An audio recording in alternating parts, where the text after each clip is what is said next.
Ladies and gentlemen, the President of the United States and the President of Ukraine.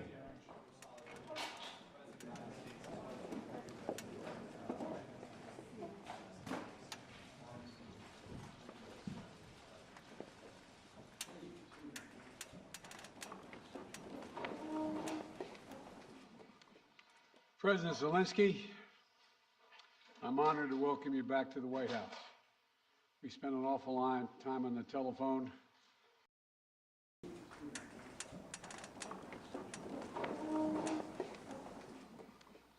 President Zelensky, I'm honored to welcome you back to the White House.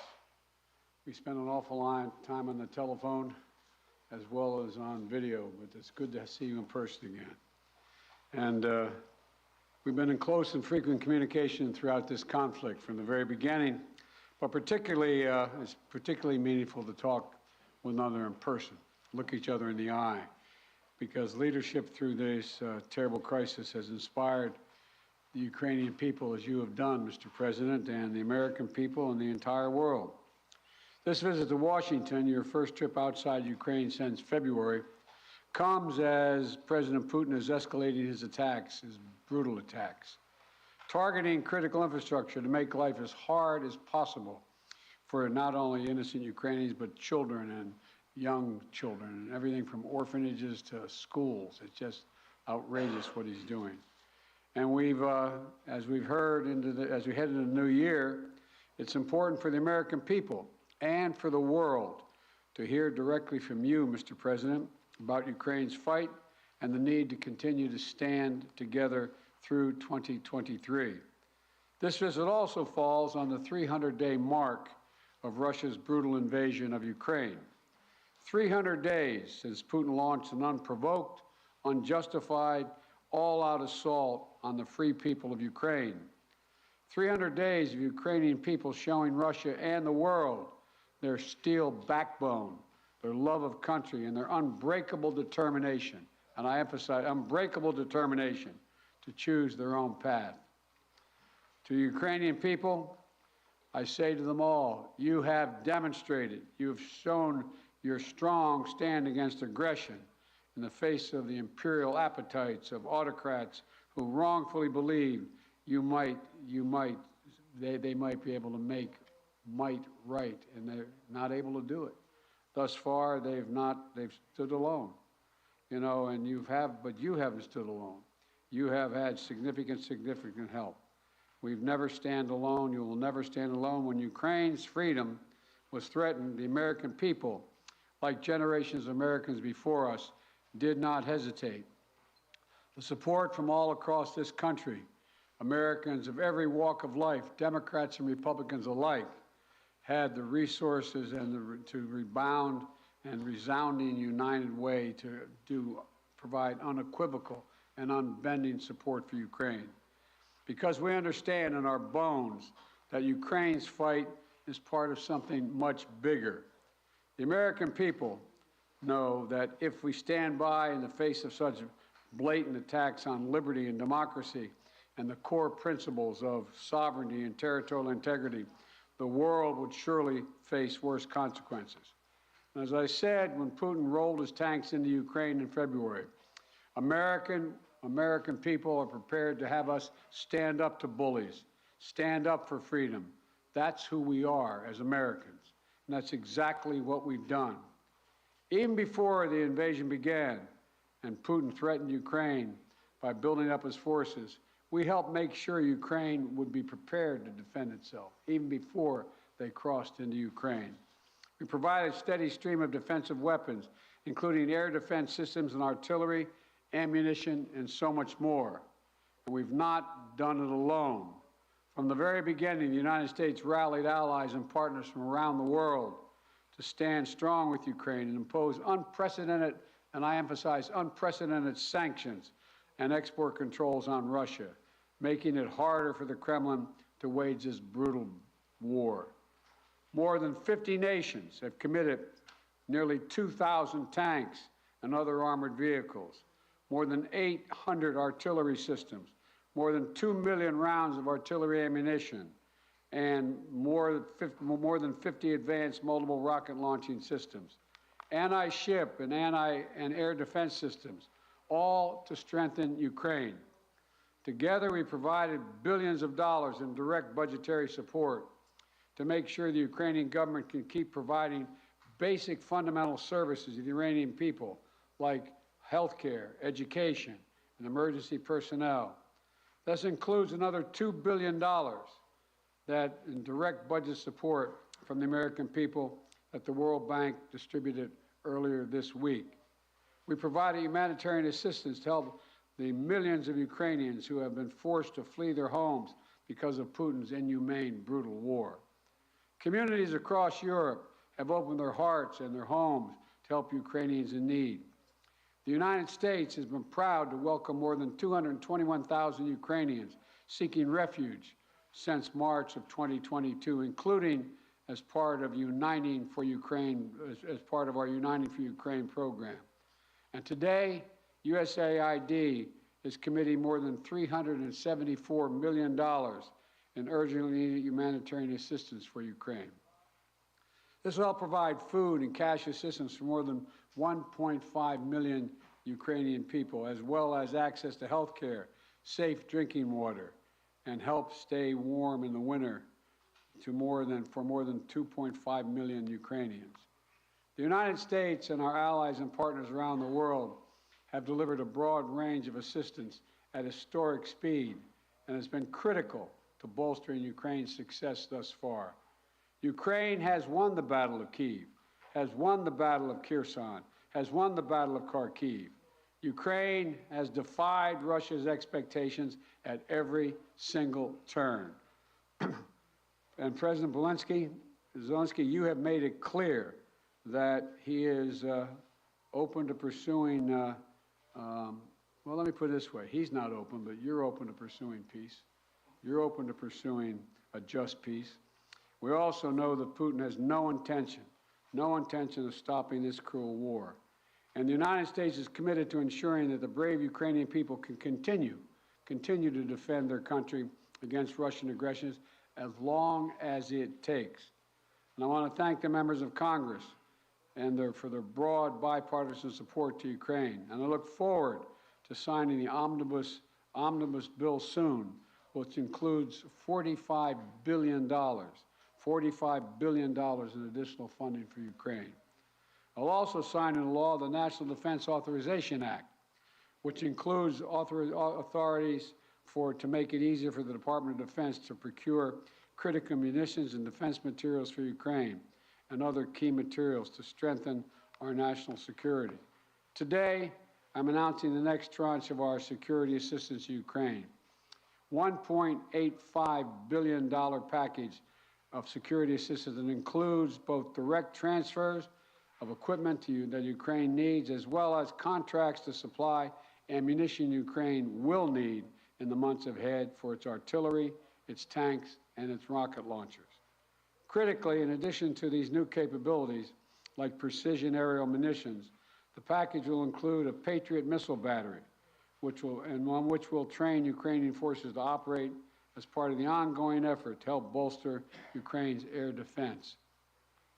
It's going to take some time to complete the necessary training, but the Patriot battery will be another critical asset for Ukraine as it defends itself against Russian aggression.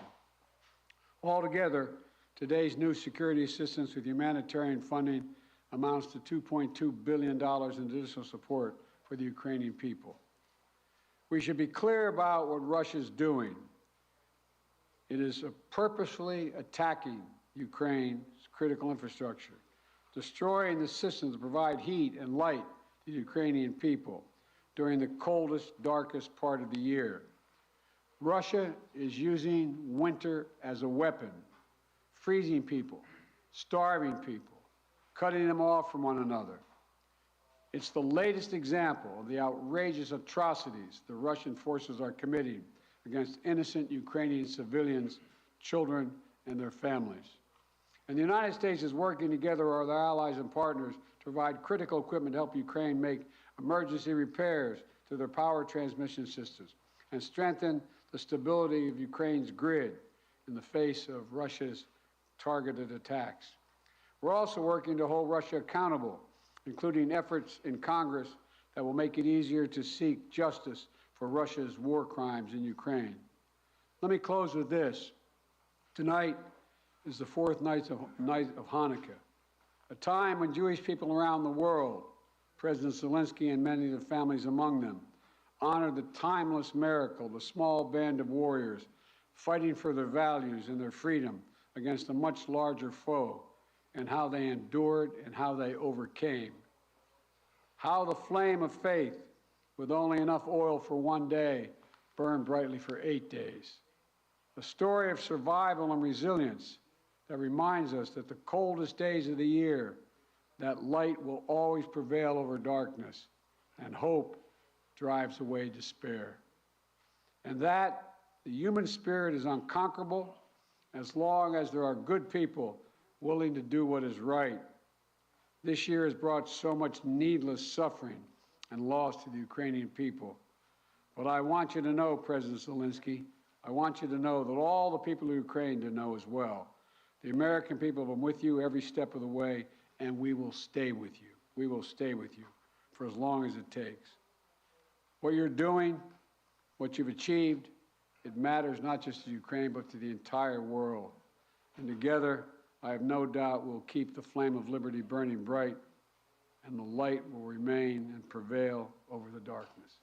Thank you for being here, Mr. President. We're going to stand with you.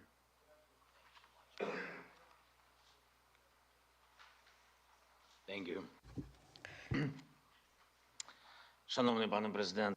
Dear Mr. President, please put on the equipment. Once again, Mr. President, President Biden, audience, journalists, ladies and gentlemen, I came here to the United States to forward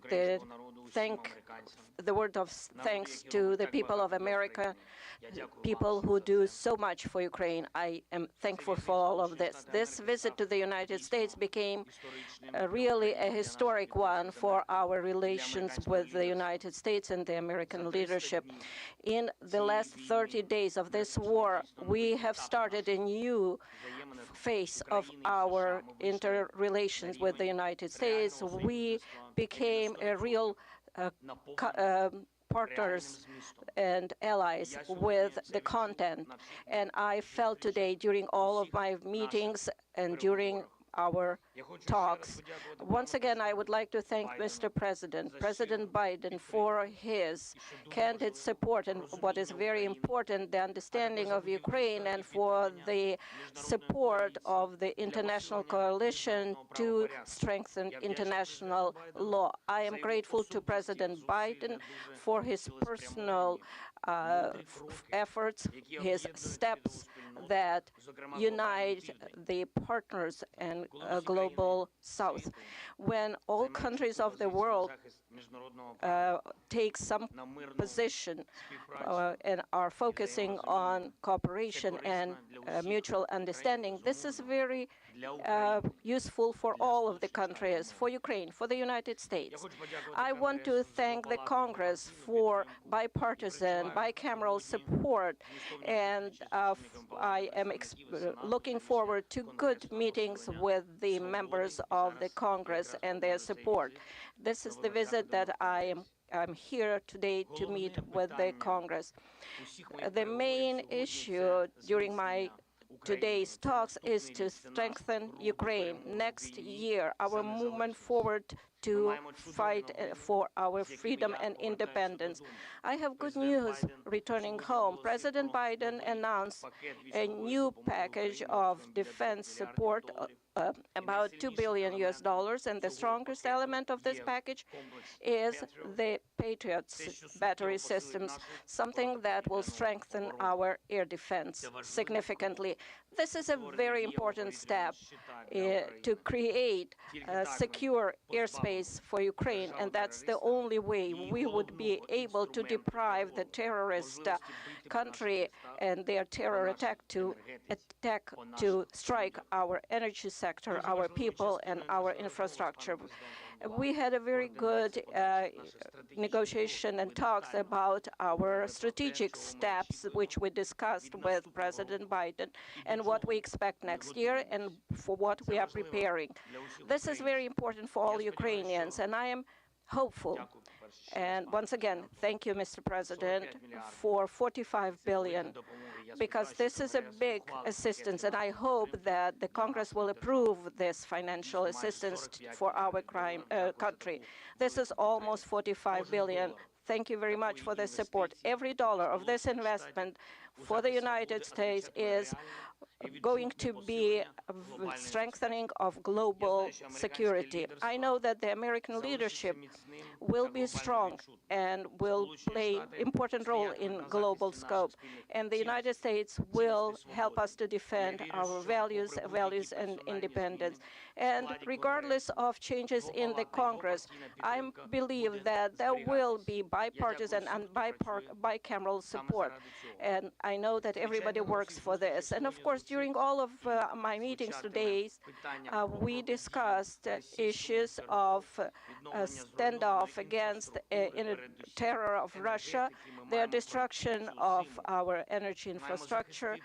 We need to survive this winter. We need to protect our people, and we need to be very specific in this area. This is a key humanitarian issue for us right now.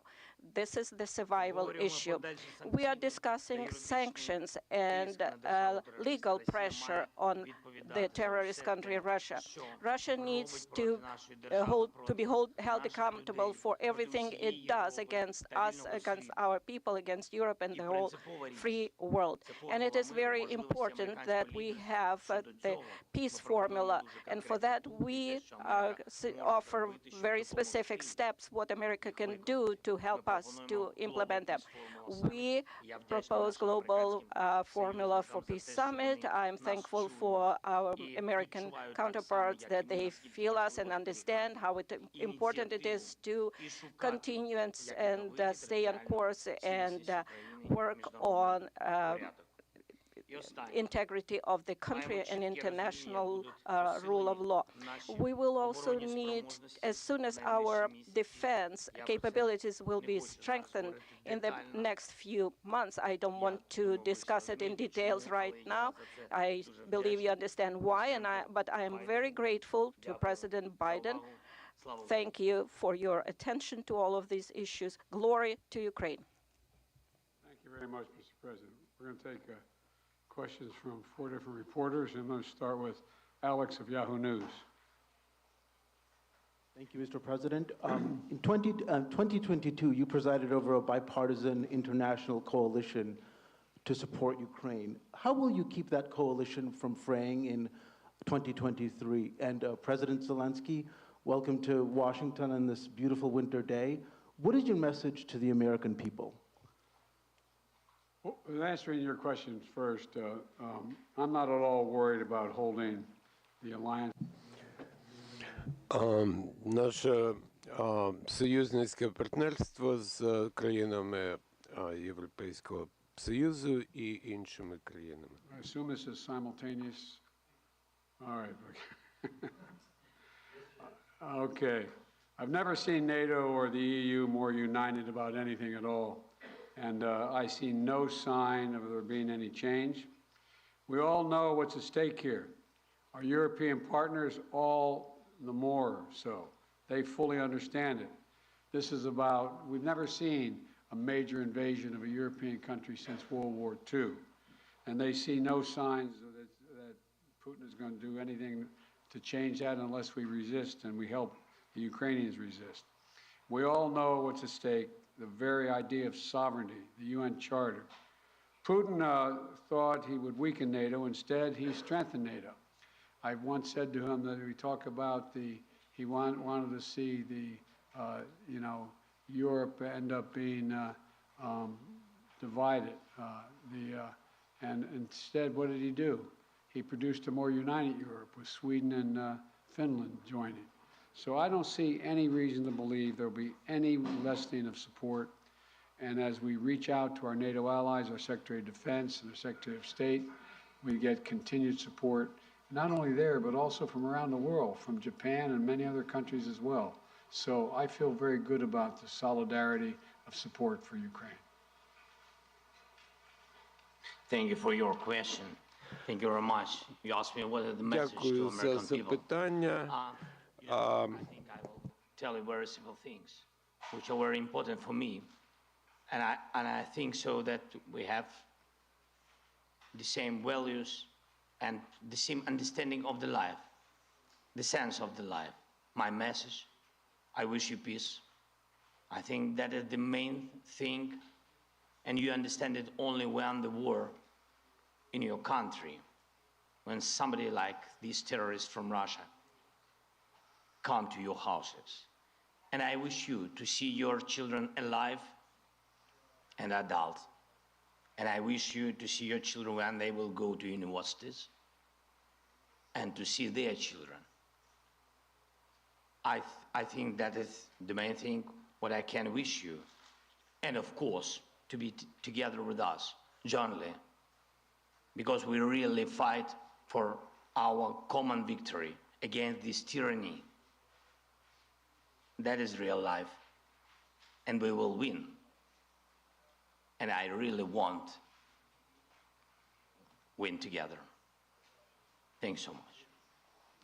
Not want, sorry, I'm sure.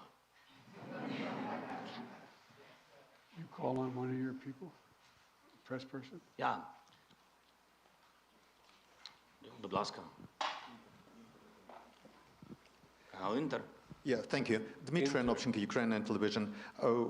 President Zelensky, President Biden, I got a question to both of you, but firstly, as Ukrainian, and I mean it, I want to thank the United States for supporting my country. And, you know, my family is in Ukraine, and I definitely understand they will not be alive today if America will not support my country, both politically and militarily. So thank you for this. It's honest. We will.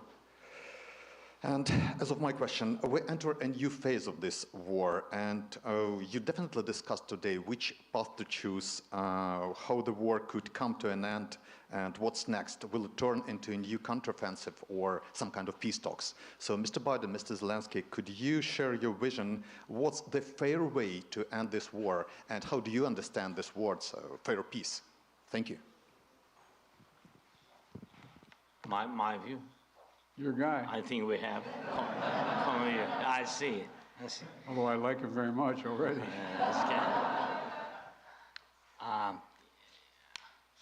Ви розпочали це запитання. You have started this question.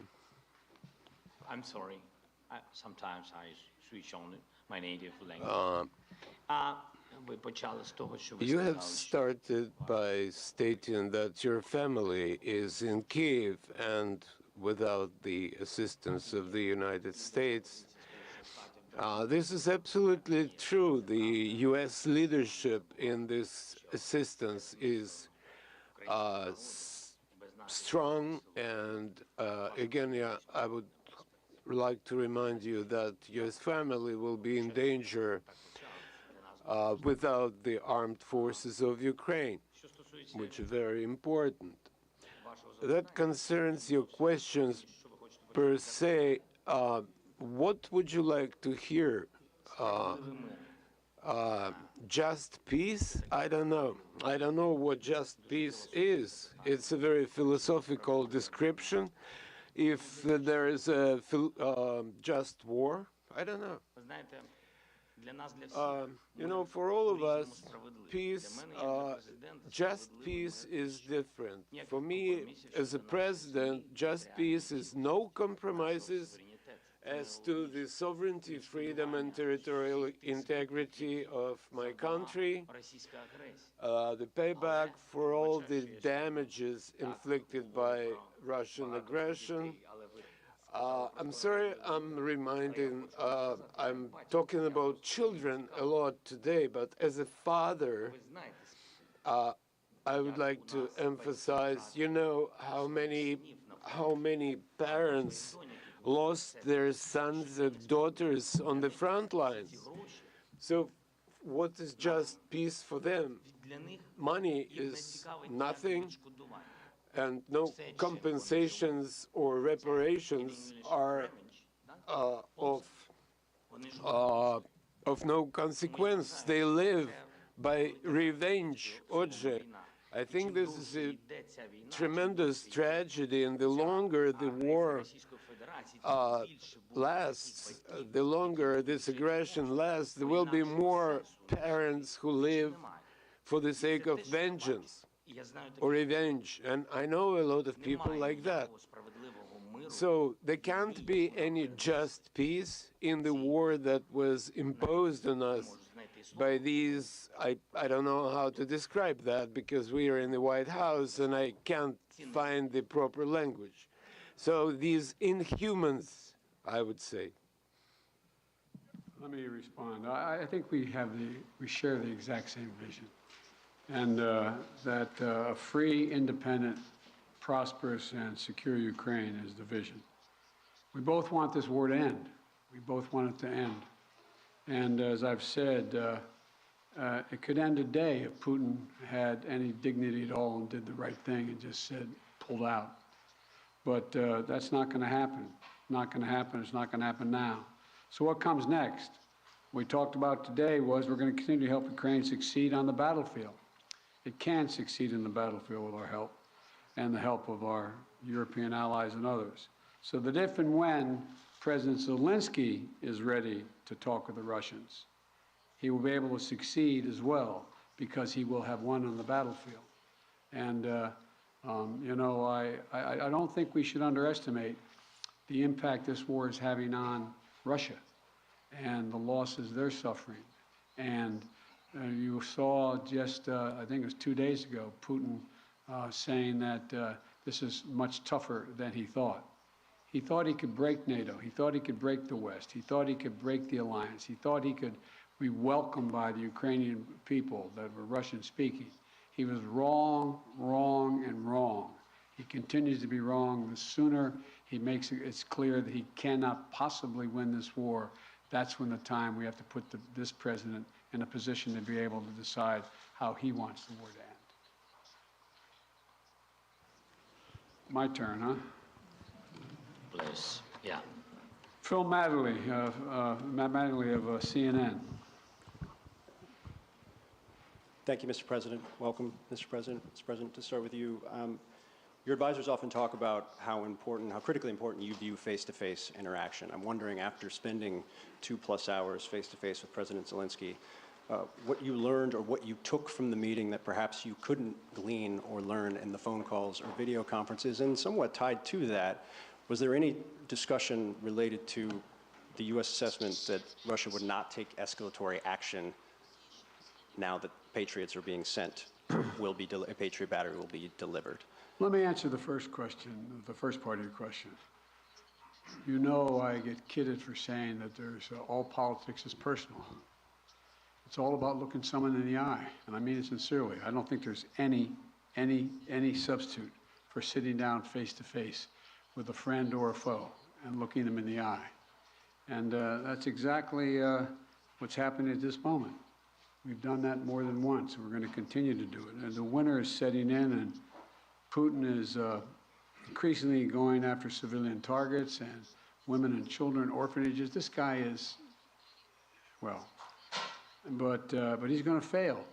And he's going to fail. He's already failed because he now knows that there's no way he's ever going to occupy all of Ukraine. There's no way in which he's going to be accepted by the Ukrainian people. And so he's failed in the past, and it was very important for him and everyone else to see that President Zelensky and I are united, two countries together, to make sure he cannot succeed. And I think I may be mistaken, but I know I judge every leader by the way what they say to me, their consistency, and look him in the eye. This guy has to his very soul is who he says he is. It's clear who he is. He's willing to give his life for his country, and all the folks that came with him today. And so I think it's important for him to know we are going to do everything in our power to see that he succeeds. Thanks. What was the second part of your question? I just asked if you had discussed how the U.S. calculated the escalatory effect of sending a Patriot missile battery to Ukraine. I did not discuss that at all with the president, but we do not. It's a defensive system. It's a defensive weapon system. It's not escalatory. It's defensive, and it's easy to not. And we'd love to not have to have them use it. Just stop the attacks. President Zelensky, again, welcome. You mentioned earlier that you wanted to make this trip for a while now. Why now? And also, can you tell me what you think the message you are sending to President Putin is, given the fact that 24 hours ago you were on the ground in the front lines with artillery echoing behind you, and now you find yourself in the White House standing next to the president?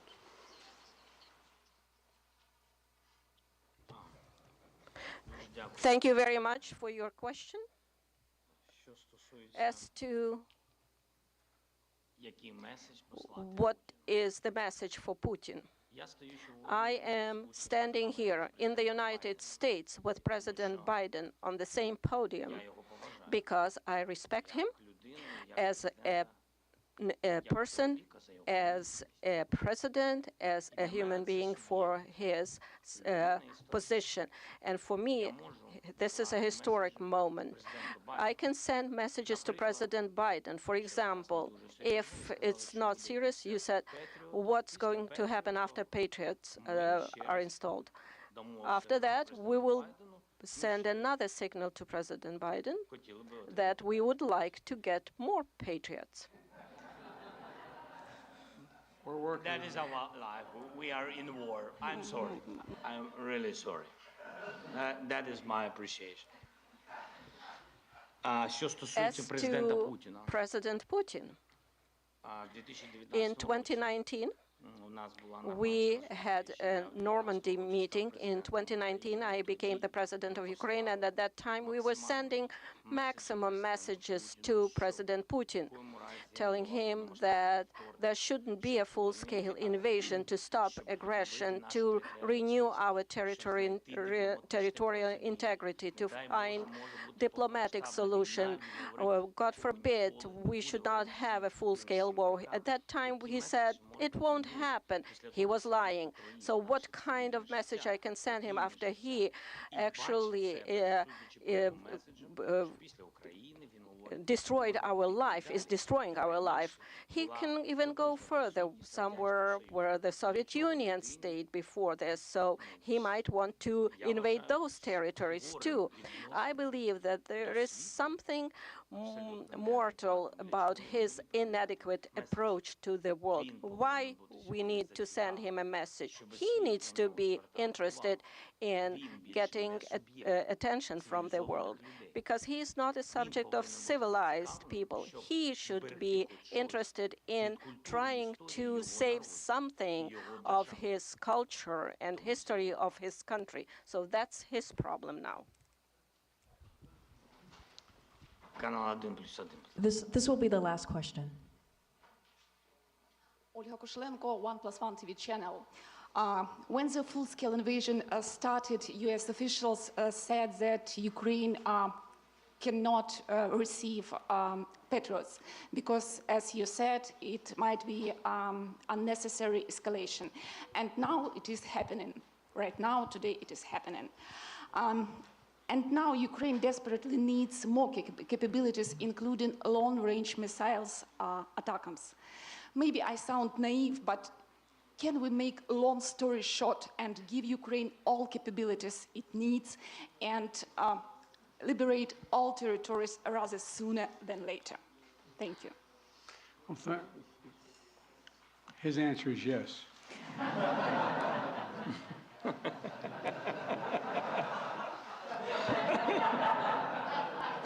I agree. Let me be straightforward with you here. Look, the fact is that it's important to remember that before Russia invaded, we dedicated an enormous amount of security assistance to Ukraine. And we've given Ukraine what they needed, when they needed to defend themselves.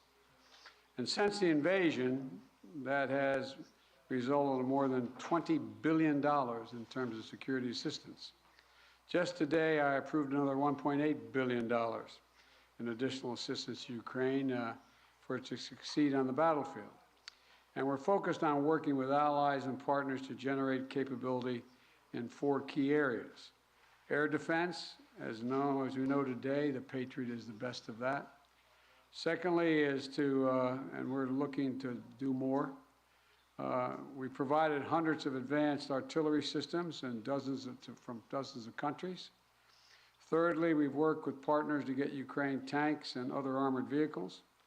And fourthly, we've announced today another 200,000 rounds of additional ammunition. Now you say, why don't we just give Ukraine everything there is to give? Well, for 2 reasons. One, there's an entire alliance that is critical to stay with Ukraine.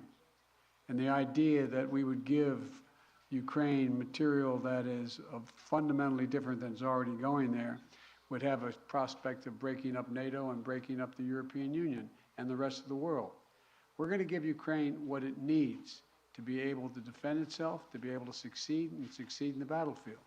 And the other piece of this is, you may recall, one of the reasons why I have spent, well, I won't tell you the calculation, but I've spent several hundred hours face-to-face with our European allies and the heads of state of those countries, and making the case as to why it was overwhelming in their interest that they continue to support Ukraine. They understand it fully, but they're not looking to go to war with Russia. They're not looking for a third world war, and I think they can all be avoided by making sure that Ukraine is able to succeed in the battlefield. So anyway, there's more to say, but I probably already said too much. Thank you.